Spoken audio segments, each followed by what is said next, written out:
Thank you so much for the opportunity to present today. I'm very much looking forward to our discussion after these presentations relevant to heart failure. And I have been tasked with discussing bridging the gap, evidence to practice. These are my disclosures.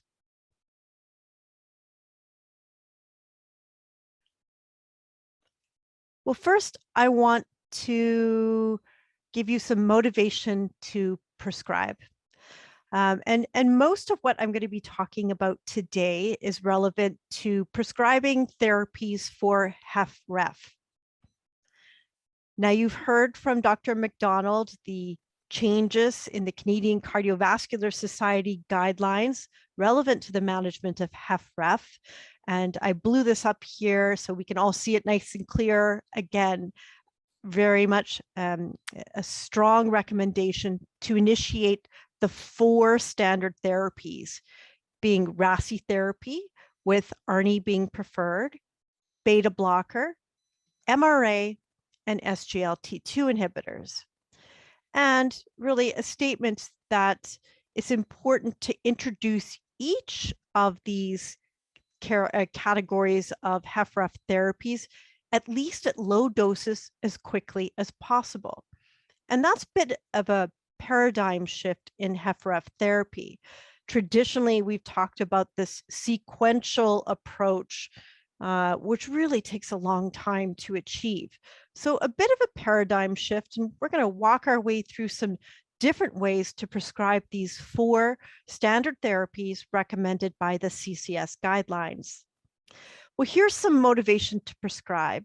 And this is an imputed analysis by Muthu Vadaganathan and his team, which looked at data from the Emphasis Heart Failure Trial, the Paradigm HF Trial, and DAPA HF Trial.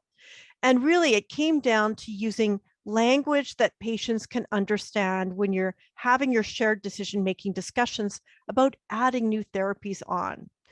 And so they looked at what would be the lifetime, what would be the expected benefit of lifetime use of comprehensive therapy consisting of our 4 standard therapies versus conventional therapy, so more aligned with our old-fashioned triple therapy. And you could relate to your patient that they would result in using those 4 standard therapies, 8 additional years free from cardiovascular death or heart failure hospitalization, or 6 additional years of overall survival. That is certainly motivation to prescribe these 4 foundational therapies. Here's another bit of motivation. 1-year mortality increases with each additional component of the 4 foundational therapies that you add on. And this is a component, the sinus node inhibitor is a component of the personalizing therapies arm that Dr. McDonald already showed you. Let's contextualize the risk of HFrEF in comparison to other cardiovascular conditions to motivate you further. Among patients with HFrEF, even the lowest risk subsets have clinical event rates that are far higher than the thresholds referenced by cholesterol guidelines, as those being high risk or very high risk for atherosclerotic cardiovascular disease. So here we have our stable outpatients that are enrolled in our ambulatory HFrEF clinical trials, worsening heart failure population, and then of course the advanced HFrEF patient population. Let's give you some permission to prescribe now. Again, this is the CCS guidelines pathway, our 4 foundational therapies on top. Second tier for personalizing therapies, you heard a bit about that already. And then device optimization. Now, this is a little bit different than what the Europeans actually recommend. So here we have medical optimization, additional medical optimization, followed by device optimization. So even between guideline groups, they're giving you permission to do it a different way. Here's what the Europeans do.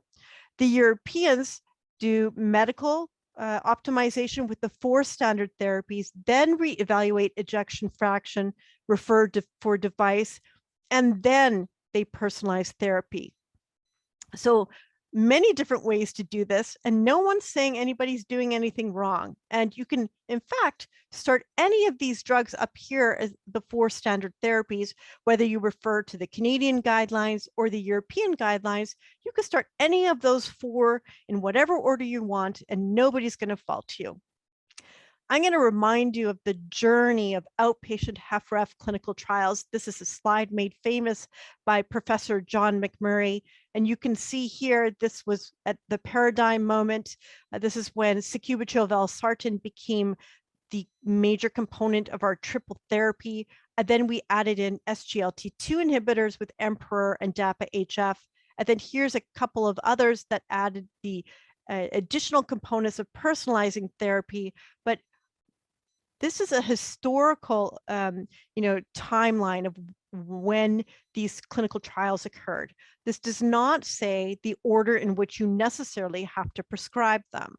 In fact, most of the landmark clinical trials did not involve patients who were already on optimized dosing of baseline HFrEF therapies. That sequential approach, first goes RASI therapy, then goes beta blocker, then goes MRA. There's really no data that shows a combination of low dose therapies don't yield additive benefits in comparison to that sequential approach. And that sequential approach can take 6 to 12 months.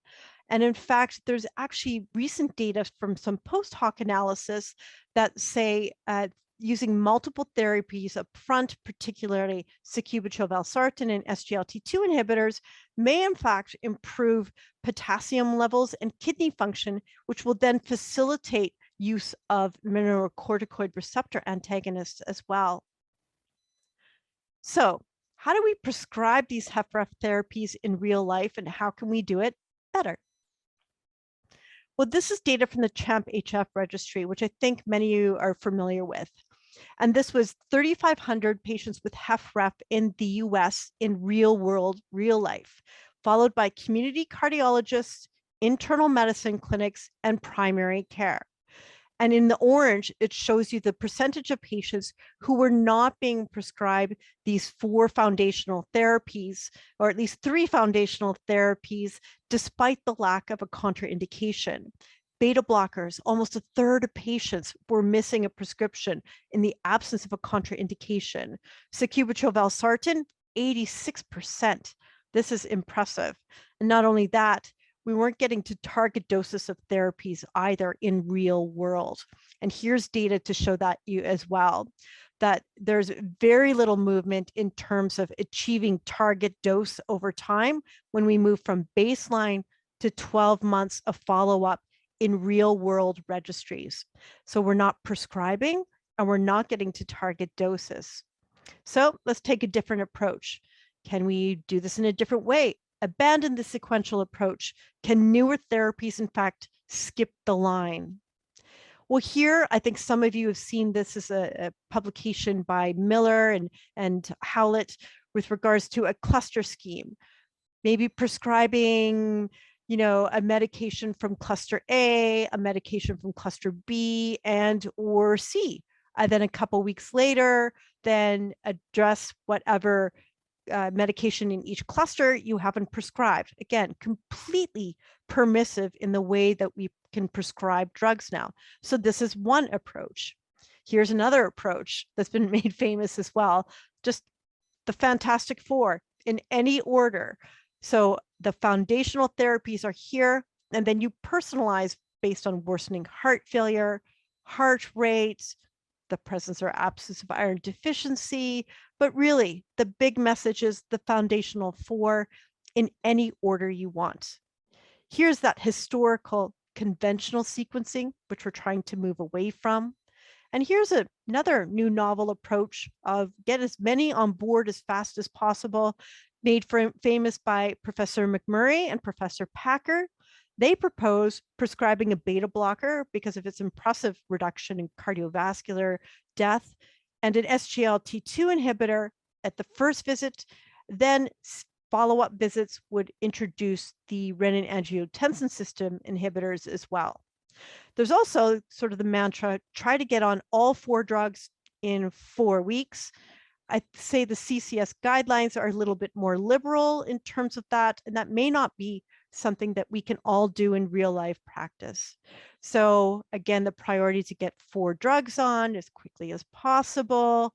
4 drugs in 4 weeks, that would be great. But again, we all have very busy practices and it's hard to achieve that. Again, there are 5 pathways that we try to modulate in the setting of a HFrEF diagnosis. And there are 4 foundational therapies which we use to block and modulate those 5 pathways. There are others for consideration, and this is probably more in the realm of the cardiologist. Here's one more very interesting publication looking at different HFrEF phenotypes. And this paper identified these phenotypes based on the blood pressure, the heart rate, the presence or absence of chronic kidney disease or hyperkalemia, and the presence or absence of atrial fibrillation. In the end, they identified 11 different phenotypes. And I know this is small writing and hard to see, but the easy interpretation of all of this, in fact, is that an SGLT2 inhibitor was present in every single one of these patient profiles. So it's a great figure to show, but big take-home message, focus on the 4 foundational therapies, and for ease of implementation, SGLT2 inhibitors fit in all 11 patient profiles identified in this paper from the European Society of Cardiology group. In fact, SGLT2 inhibitors have been shown to prevent heart failure events across a spectrum of patient populations, from those with type 2 diabetes and multiple risk factors or established cardiovascular disease, to those with albuminuric chronic kidney disease, to those with HFrEF, and as you're going to learn right after this talk, HFpEF as well. Again, I would just focus that SGLT2 inhibitors are actually very easy to implement as well. They're 1 pill once a day. The benefits appear rapidly. They're very well tolerated and safe. They don't have much of a blood pressure lowering. But again, each of these 4 foundational therapies that we are recommending in the CCS guidelines, they all have early onset of action at 30 days or under 30 days, and they have meaningful clinical improvements as well as in quality of life. This is a slide I borrowed from one of my Twitter colleagues, the number of years it took for each product to gain 50 million users. Very interesting here. So the World Wide Web, 7 years to achieve 50 million users. Let's go with YouTube, 4 years. Twitter, 2 years. And Pokemon Go, something easy that we can use in our hand, ease of use, was 19 days. And unfortunately, it takes 10 to 15 years for new guidelines to permeate through clinical practice.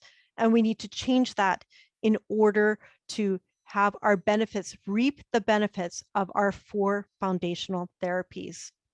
Now, I just want us to take one moment to talk about guidelines for the treatment of HFpEF. You're going to hear about a practice-changing clinical trial next, Emperor Preserved.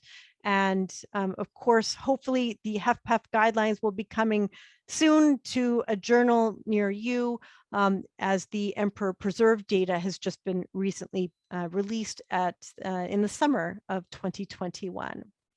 So finally, a call out to, it's time to modernize heart failure care. It's time to make prescribing these therapies easier for physicians. It's important to have shared decision-making conversations with your patients so they recognize the importance of these therapies. And again, big take-home message, low doses of all 4 of those foundational therapies, and then up-titrate after that, achieving target doses identified in clinical trials over time. Thank you very much for the opportunity to speak to you. Thank you, Ted Rogers Forum. I'm very excited to be here, and I look forward to our panel discussion.